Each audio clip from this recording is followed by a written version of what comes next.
Assalamualaikum warahmatullahi ta'ala wabarakatuh. Oke sahabat channel Pengko dimanapun kalian berada, semoga kalian diberikan kesehatan, diberikan kebahagiaan, serta diberikan rezeki yang berlimpah ruah. Amin amin ya robbal alamin. Oke, kali ini channel Pengko akan memberikan tutorial bagaimana caranya menghilangkan iklan ya yang datang secara tiba-tiba di HP. Nah, datangnya iklan ini kadang membuat kita jengkel ya. Kita mau buka aplikasi ini atau apa aja langsung keluar iklan ya. Nah, seperti ini contohnya, ini sangat mengganggu sekali ya. Jadi aktivitas kita untuk membuka HP jadi terganggu karena adanya iklan seperti ini ya.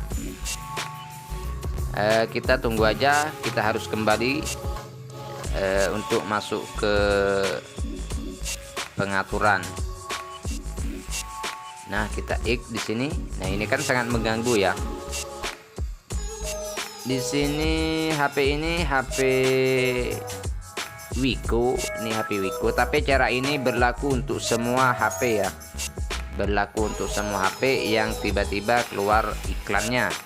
Kita langsung di sini cari aplikasi, pengaturan aplikasi. Nah, seperti ini kita klik aplikasi. Nah, terus kita cari aplikasi yang tidak biasanya ada di HP, yang kita tidak install tiba-tiba ada di HP. Nah, itu kita cari. Nah, seperti ini contohnya. Nah, sudah keluar lagi ya iklannya. Nah, seperti ini contohnya wall canvas ini. Wall canvas ini nggak tahu, nggak pernah download sama orangnya, tapi tiba-tiba ada.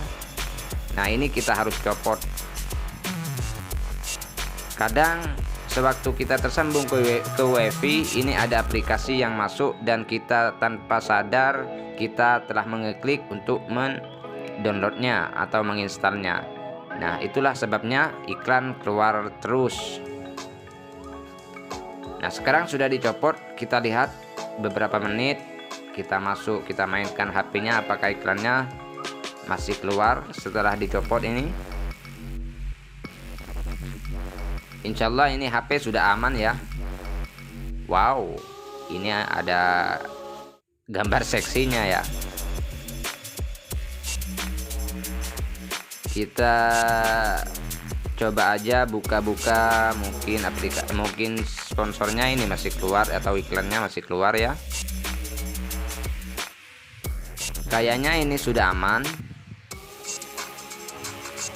Nah, seperti itulah contohnya ya. Jika ada aplikasi yang tidak kalian install tapi ada di HP kita, itu sebaiknya kita copot karena itulah sumber dari iklan itu. Dan aplikasinya yang tidak terbiasa ada di HP kita. Kalau sudah terbiasa maka itu jangan dicopot ya. Sekian tutorial dari saya, semoga video ini bermanfaat dan jangan lupa subscribe ya. Wassalamualaikum warahmatullahi wabarakatuh.